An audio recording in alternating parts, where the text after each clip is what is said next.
তোমার পেনশনের টাকা আমি তোমার কাছে জোগাড় করব। আমি তোমার সেই মানুষকে নাকি খাইতে রাখার খরচ আজকে মেশিন করব। তখন সাপ এভাবে বলবে, তখন সে বলবে তুমি আমার কাছে সেই না দোস্ত, আমি তো তোমার সেই আপনজন, কত যত্ন করে তল্প করে রাখছো আমাকে, আমি তো সেই টাকা। যখন হুজুর বলছে যে দান করো, দান করে ঈদগাহ মাঠে দান করো, মসজিদে দান করো, মাহফিলে দান করো, তখন আস্তে করিয়ে দেখছে কোনখান টাকা ভুলে লাগে, কোনখান টাকা ছিঁড়ে ছিঁড়ে লাগে, সেইখান বাড়ি দিয়েছি। অথচ কোরআন বলছে লান তানালুল বিররা হাত্তা তুনফিকু মিম্মা তুহিব্বুন, যেটা মহব্বতের ভালো পছন্দের সেইটা দাও। ওয়ালা তাতাবাদদালু খাবিথা বিত-তাইয়্যিব, কোরআন বলছে ভালোটা দাও মন্দটা নাও, বরং তোমরা করছো মন্দটা দিছো ভালোটা নিছো। সেদিন বলবে।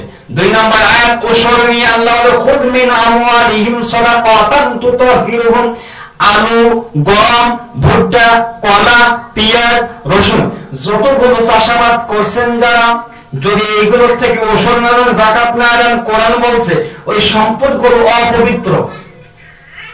আলু পেয়েছেন 20 মণ, 1 মণ দিতে হবে। কষ্ট করেছেন 20 মণে 1 মণ, আল্লাহ সাহায্য করছে বৃষ্টি কিংবা রোদ দিয়ে সহযোগিতা পেয়েছেন 10 মণে 1 মণ দিতে হবে। ধান, গম 10 মণে 1 মণ দিতে হবে। যদি না দেন সব সম্পদগুলো আপনার হারাম হবে, অপবিত্র হবে। আর অপবিত্র খাদ্য দ্বারা দেহ তৈরি হবে তার, জাহান্নামে যাবে তার।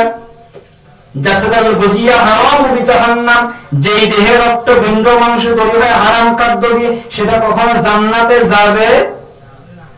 সাবধান, আপনার সম্পদ আপনি যাকাত নেওয়ার লোক নেই, মনে করেন নেওয়া নেই, এলাকায় কোনো যাকাত নেওয়ার লোক নাই, সাদাকা নেওয়ার লোক নাই, ওই সম্পদটা আপনি প্রয়োজনে আপনার ডাস্টবিন কিংবা গোবরের ভিড়াতে তাকে বলেন এলাকায়, ওই জায়গায় ফেলে দেবেন। ওটা আপনার খাওয়া আপনার জন্য হারাম, ওটা আপনার হক নয়, ওটা রসর ফান্ড, ওটা যাকাত, ওটা আপনার জন্য নয়। আপনাকে তাজকিয়া নফস অর্জন করতে হবে, আত্মার শুদ্ধি অর্জন করতে হবে। যাকাত, তাজকিয়া নফস আত্মার যাকাত, আর ওষুধটা হচ্ছে আপনার সম্পদের যাকাত। মুহতারাম হাজিরিন, আল্লাহ পাক আমাদের সকলকে ওষুধের যাকাত, স্বর্ণ অলংকার রৌপ্যের যাকাত এগুলো দেওয়ার তৌফিক দান করুন। আগামীতে যদি বেঁচে থাকি, আল্লাহ হায়াতে রাখে, এই মাসালাগুলো আরো বিস্তারিত ভাবে, স্বর্ণ রৌপ্য কতটুকু হলে, কি পরিমাণ হলে, কে দেবে, কারা পাবে, মহিলা দেবে না পুরুষ দেবে, কাকে দেবে, এগুলো আরো বিস্তারিত আলোচনা হবে ইনশাআল্লাহ। একদিনই তো একবারে সম্ভব হয় না। আল্লাহ পাক আমাদের সকলকে বুঝার, আমল করার তৌফিক এনায়েত দান করুন। যদি শোনা উল্লেখ শুনে যান আর বলা উল্লেখ বলেই যান, তাহলে মধ্যখানে মানা উল্লেখ গ্যাপ থেকে যায়, তাহলে কোনোই ফায়দা হবে না। শুনবেন এবং মানার চেষ্টা করবেন। সামিআনা ও আতানা, সামিআনা ও আসাইনা। সাহাবীরা সামিআনা শুনতো, আতাইনা তারা মানার চেষ্টা করত। আর কাফের মুশরিকরা সামিআনা শুনতো ও আসাইনা, তারা ধিক্কার দিয়ে তারা তিরস্কার করে চলে যেত। যদি আপনারা শুনে না মানেন, তাহলে আপনারা সেই কাফের মুশরিকদের অনুসরণ করলেন, আর শুনে যদি মানার চেষ্টা করেন, সাহাবীদের অনুসরণ করলেন। এখন সিদ্ধান্ত আপনার, পরামর্শটা আমার। আমি পরামর্শ দেই যে আপনারা সাহাবীদের অনুগত করিয়েন।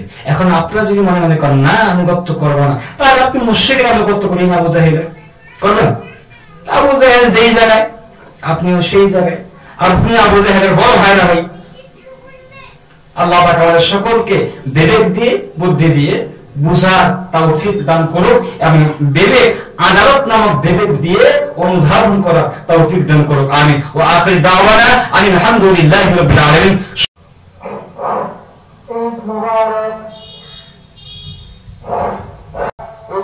ঘোরাফেরা করতেছে অল্প কিছুদিনের মধ্যে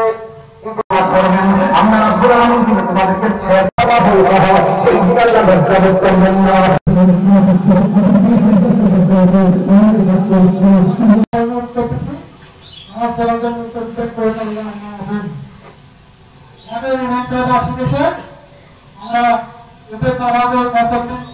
আসার জন্য বিশেষভাবে অনুরোধ করতেছি।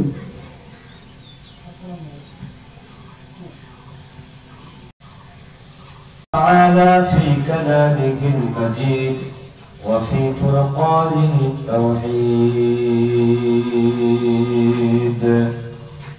أعوذ بالله من الذين آمنوا كتب عليكم الصيام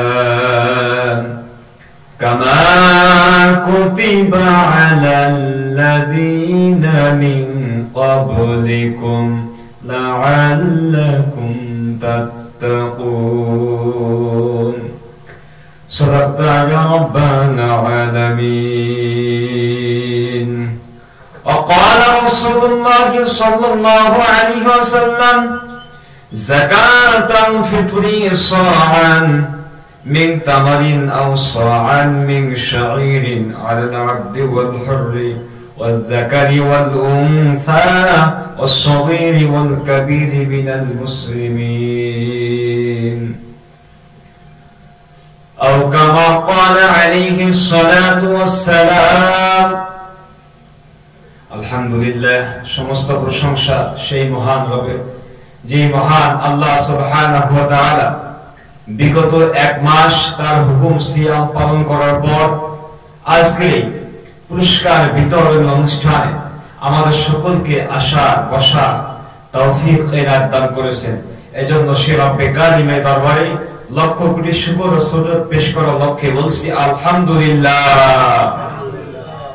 রব্বানা লাকাল হামদ হামদান কাসীরা তাইয়িবান মুবারাকান ফি। আল্লাহু আকবার, আল্লাহু আকবার, লা ইলাহা ইল্লাল্লাহ, আল্লাহু আকবার, আল্লাহু আকবার, লিল্লাহিল হামদ। রব্বে কারিমের সামনে আমরা আবার তাকবীর পাঠ করছি, আল্লাহু আকবার, আল্লাহু আকবার, লা ইলাহা ইল্লাল্লাহ, আল্লাহু আকবার, আল্লাহু আকবার, লিল্লাহিল হামদ। লক্ষ কোটি দুরূদ সালাম বর্ষিত হোক দুলারে আমিনা তাজরানি মদিনা, মক্কার মক্কাওয়ালা, মদিনার মদিনাওয়ালা, নবী কুল শিরোমণি ইমামুল মুরসালিন খাতামুন নবিয়্যিন বিশ্ব নবী মুহাম্মদুর রাসূলুল্লাহ সাল্লাল্লাহু আলাইহি ওয়াসাল্লামের শানে স্পেশালি ভাবে দুরূদ ও সালাম পৌঁছে দেওয়ার লক্ষ্যে বলছি আল্লাহুম্মা সাল্লি আলা মুহাম্মদ ওয়া সাল্লি আলা নাবিয়িনা মুহাম্মদ। প্যারা হাজিরিন, আজ পবিত্র ঈদুল ফিতর দিন। পবিত্র ঈদুল ফিতর আল্লাহ সুবহানাহু ওয়া তাআলা আমাদেরকে ঈদুল ফিতর এবং ঈদুল আযহা দুটি ঈদ মুসলমানদেরকে দান করেছেন। রাসূল আকরাম সাল্লাল্লাহু আলাইহি ওয়াসাল্লাম মক্কা থেকে হিজরত করে মদিনায় যাওয়ার পরে ইহুদি খ্রিস্টানদের যখন দেখলেন আনন্দ উল্লাস করে মুসলমানরা মাহরুম হয়ে যায়, মুসলিম সমাজ তারাও তাদের সেই অনুষ্ঠান উৎসবে অংশগ্রহণ করে। ঠিক সে সময় মুহাম্মদুর রাসূলুল্লাহ সাল্লাল্লাহু আলাইহি সাল্লাম মুসলমানদের উৎসব আনন্দ উৎসবের জন্য দুটা দিন জানিয়ে দিলেন উম্মতকে। এক ঈদুল ফিতর, অপরটি হচ্ছে ঈদুল আযহা। মুহতারাম হাজিরিন, ঈদ শব্দের অর্থ হলো বারবার ফিরে আসা। আবার বলছি, ঈদ শব্দের অর্থ হলো বারবার ফিরে আসা। তাওবা মানে ফিরে আসা, ঈদ মানেও ফিরে আসা। তাওবা শব্দের অর্থ হলো চূড়ান্ত ফিরে আসা, ইখলাসের সাথে তাওবা করা, পাপকে ঘৃণা করা, নিজেকে লজ্জিত মনে করা, নিজেকে লজ্জিত হওয়া, নিজেকে ঘৃণিত মনে করা, পাপকে ঘৃণা করা, আর পরবর্তী নেক্সটে ওই পাপ কোনদিন না করা, ওই ভুল কোনদিন না করার নাম হলো তাওবা। তাওবার চূড়ান্ত একবারই হয়, তাওবার চূড়ান্ত একবারই হয়। আমার দেশে অনেকে আমরা তাওবা করি, বলি আস্তাগফিরুল্লাহ, ভুল করে বলি আস্তাগফিরুল্লাহ, মনে করি তাওবা হয়ে গেছে। না, এটি ইস্তিগফার পাঠ করেছেন, মাফ চেয়েছেন। দুষ্ট শিক্ষার্থী অনেক দুষ্টুমি করে স্কুলে, দুষ্ট শিক্ষার্থী তরবিয়া ইলম ছাত্র অনেক দুষ্টুমি করে মাদ্রাসায়। শিক্ষক তাকে বলে তুমি দুষ্টুমি করো, সে বারবার ওয়াদা করে আর দুষ্টুমি করবো না, ওস্তাদ যে আর দুষ্টুমি করবো না। পরের দিন দেখো ওস্তাদ আবার গিয়ে দুষ্টুমি করো, ওস্তাদ কি ভুল হয়েছে, আর দুষ্টুমি করবো না, আর দুষ্টুমি করবো না। এইভাবে দেখা যায় ওস্তাদ একদিন দুদিন তিন দিন যখন হয়, ওস্তাদ বলে আজ তোরে ধরছি, আজ তোর ছাড়ছি না, আজ তোর হিসাব নিকাশ হবে একদিন, তোর একদিন না হয় আমার একদিন। ওস্তাদ তখন যদি খুব রাগী হয়, হাতের নাগালে যে বানটি থাকবে, ব্যাট থাকবে, সেটা দিয়ে আঘাত করে, প্রহার করে, কিংবা অতি রাগী হলে টেবিলের তলদেশে মাথা ঢুকিয়ে দিয়ে তার পিছন দিকে বাড়ি দেয়। এমন সাজা শাস্তি ভোগ করা লাগে নাকি লাগে না শিক্ষার্থীদের? এইটা একটা তাওবা। এই তাওবা কিন্তু পরিপূর্ণ তাওবা নয়। পরিপূর্ণ তাওবা হলে ওই শিক্ষার্থী বারবার অপরাধ করতো না, দুষ্টামি করতো না। আল্লাহ বলছেন তাওবা পরিপূর্ণ করতে। সম্মানিত উপস্থিতি, তাওবার আলোচ্য বিষয় নয় যদিও, এই যেমন তাওবার শব্দ দুটির পার্থক্য বোঝানোর জন্য তাওবার কথা বলা হচ্ছে। আর নাজাতের শেষের 10 দিনের অন্যতম হলো তাওবার একটি একাংশ অংশ, 3 ভাগের 1 ভাগ রমাদান মাস আমাদের মাঝ থেকে গত সন্ধ্যায় বিদায় নিয়েছে। তাওবার একটি চূড়ান্ত পর্যায়ে সময় ছিল আমাদের। রাসূল সাল্লাল্লাহু আলাইহি ওয়াসাল্লাম শিক্ষা দিয়েছিলেন, শেষ দশকে আমার উম্মত বেশি থেকে বেশি তাওবা করো আর ইবাদতে মগ্ন হও। বিশেষ করে লাইলাতুল কদরকে তালাশ করো আর বলো আল্লাহুম্মা ইন্নাকা আফুযু তুহিব্বুল আফওয়া ফা'ফু আন্নী। হে প্রতিপালক, তুমি আমাকে ক্ষমা করো, কারণ তুমি তো ক্ষমাকে ভালোবাসো, অতএব তুমি আমাকে ক্ষমা করো।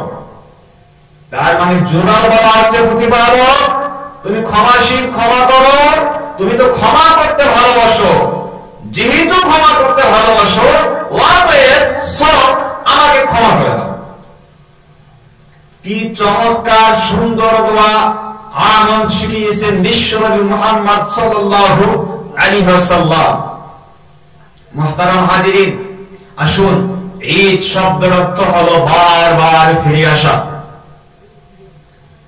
গত বছর ঈদ হয়েছে, ঈদুল ফিতর হয়েছে, ঈদুল আযহা হয়েছে, এবছর আবার ঈদুল ফিতর পেয়েছি। আল্লাহ যদি চাহে তো ইনশাআল্লাহ ঈদুল আযহাটাও আমরা এই মাঠেই আমরা পালন করব, এই মাঠেই পালিত হবে ইনশাআল্লাহ। এর নাম হলো ঈদ। ঈদ পালন কিভাবে হবে মুসলমানদের, আর ঈদ পালন করবে কারা? আসুন একটু পরিবারে থেকে ফিরে যাই কোরআন কারীমের সূরা বাকারার 183 নম্বর আয়াতের দিকে, যে আয়াতের আলোকে রমাদান মাস, রমাদানের পূর্বে খতিব সাহেবরা লম্বা সময় ওয়াজ করেছে আর টানা 3 জুমা 4 জুমা একই আয়াত পাঠ করেছে। অনেক মুসলিম মনে মনে ভাবে হুজুর মানে আয়াতই পারা রমজান মাসে, একটা আয়াতই তো গুরুত্বপূর্ণ, একটা আয়াতের আলোকেই রমাদানের সিয়ামকে আল্লাহ ফরজ করেছেন, সুতরাং একটা আয়াতই তো বেশি হবে। আল্লাহ পাক বলেছেন ইয়া আইয়ুহাল্লাযীনা আমানু কুতিবা আলাইকুমুস সিয়াম কামা কুতিবা আলাল্লাযীনা মিন ক্বাবলিকুম লাআল্লাকুম তাত্তাকুন। আল্লাহ বলে ইয়া আইয়ুহাল্লাযীনা, ওহে যারা ঈমানদার, ঈমান আনয়ন করেছো, কুতিবা ফরজ করা হলো, আলাইকুম তোমাদের উপরে, সিয়াম আসিয়াম আলাইকুম সিয়াম তোমাদের উপরে সিয়াম ফরজ করা হলো। আল্লাহ সিয়াম ফরজ করেছে আজ থেকে 1500 বছর পূর্বে উম্মতে মুহাম্মাদের জন্য 30 দিন কিংবা একদিন মাইনাস করে 29 দিন, এটা ফিক্সড। এই 29 কে 28 করার ক্ষমতা নাই, 30 কে 31 করার ক্ষমতাও। আমরা অনেকে মনে করি সিয়াম মানে হয় শুধু উম্মতে মুহাম্মাদের জন্য। জি না, সিয়াম ছিল আদি পিতা আদম আলাইহিস সালাম থেকে শুরু করে বিশ্বনবী মুহাম্মদ সাল্লাল্লাহু আলাইহি ওয়াসাল্লাম পর্যন্ত এই 30টি সিয়াম ফরজের পূর্ব পর্যন্ত সিয়ামের বিধান ছিল। কখনো 3টি, কখনো 2টি, কখনো সাপ্তাহিক, কখনো একদিন পর একদিন, এভাবে নবী রাসূলগণ সিয়াম পালন করেছেন, সাহাবীরা পালন করেছেন। নির্দিষ্ট করে মুহাম্মদুর রাসূলুল্লাহ সাল্লাল্লাহু আলাইহি ওয়াসাল্লামের উপরে আল্লাহ আয়াত নাযিল করে বললেন উম্মতে মুহাম্মাদীকে ইয়া আইয়ুহাল্লাযীনা আমানু ঈমানদারগণ যারা তোমরা ঈমান এনেছো তোমাদের জন্য ফরজ করা হলো কুতিবা আলাইকুমুস সিয়াম, সিয়াম ফরজ করা হলো কামা কুতিবা আলাল্লাযীনা মিন ক্বাবলিকুম, যেমনি ভাবে তোমাদের পূর্ববর্তী পূর্বপুরুষগণ, তোমাদের দাদা, তোমাদের বাবা, তোমাদের নানা, তোমাদের দাদার দাদা, বাবার বাবা সিয়াম পালন করেছিল, ঠিক তেমনি ভাবে তোমাদের উপর ফরজ করা হলো। কথাকার অত্রায়ের থেকে বোঝা যায় সিয়ামটা শুধু আমাদের উম্মত মুহাম্মাদের নয়, বরং সেই বাবার বাবা, দাদার দাদা, আগে থেকে পৃথিবীর শুরু থেকে আজ পর্যন্ত সিয়াম ফরজ বিধান ছিল, সিয়াম ফরজ আছে, সিয়াম ফরজ থাকবে।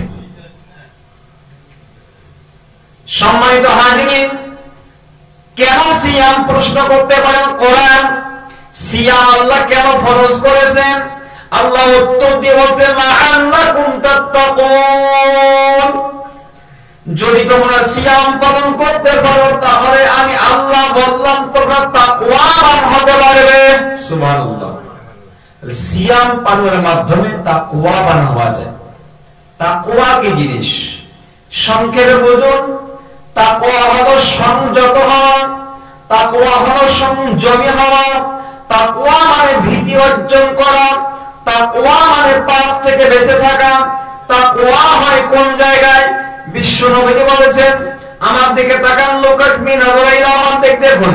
বিশ্ব নবী বলেছেন আত-তাকওয়া হাহুনা, আত-তাকওয়া হাহুনা, আত-তাকওয়া হাহুনা।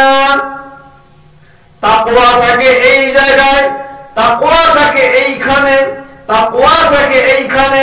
তার মানে এইখান বলতে পুরুষ মানুষের 300 গ্রাম, মহিলা মানুষের 250 গ্রাম সোনালী আকার একটা মানুষের টুকরা আছে, বাম স্তনের 3 থেকে 4 আঙ্গুলের নিচে। বিজ্ঞান বলেছে এটাকে শব্দ হয় একটা লাভডাব, লাভডাব শব্দ হয়। এই লাভডাব, লাভডাব আমরা যখন মেশিন লাগাই আমরা বলি ডাক্তাররা ধুকধুক ধুকধুক শব্দ হয়, আসলে ধুকধুক শব্দ না, লাভডাব, লাভডাব শব্দ হয়।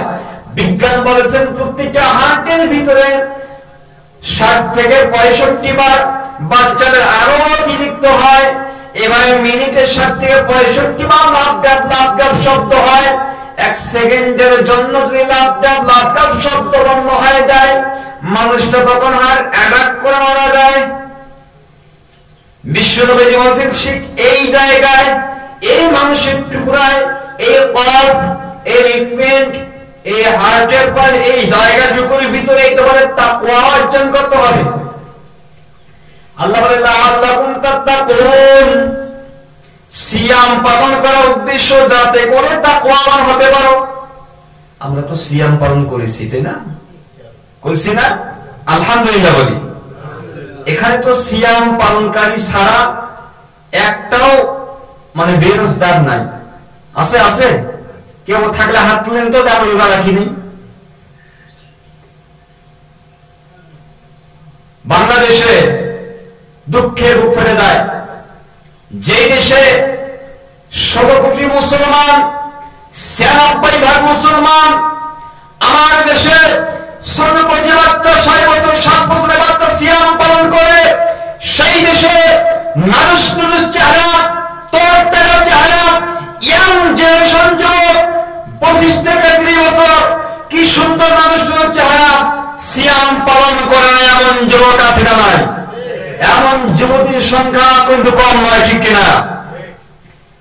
কিন্তু অপরদিকে দেখুন, পক্ষান্তরে 130 থেকে 31 বছর বৃদ্ধা মহিলাকে জিজ্ঞাসা করা হলো, খালা আম্মা আপনি কি সিয়াম রেখেছেন? বৃদ্ধা মহিলা তখন বলল, তার তো দাঁত নেই, যেভাবে বলতে হয় ঠিক করে বলল, আমি রোজা আছি, আমি রোজা মিস করি না। তার মানে 130 বছর বয়স, তারপরেও তাকে বলা হলো আপনার কি কষ্ট হয় না? বলে আমার কোনো কষ্ট হয় না, আমি সিয়াম পালন করি, আল্লাহর হুকুম পালন করি।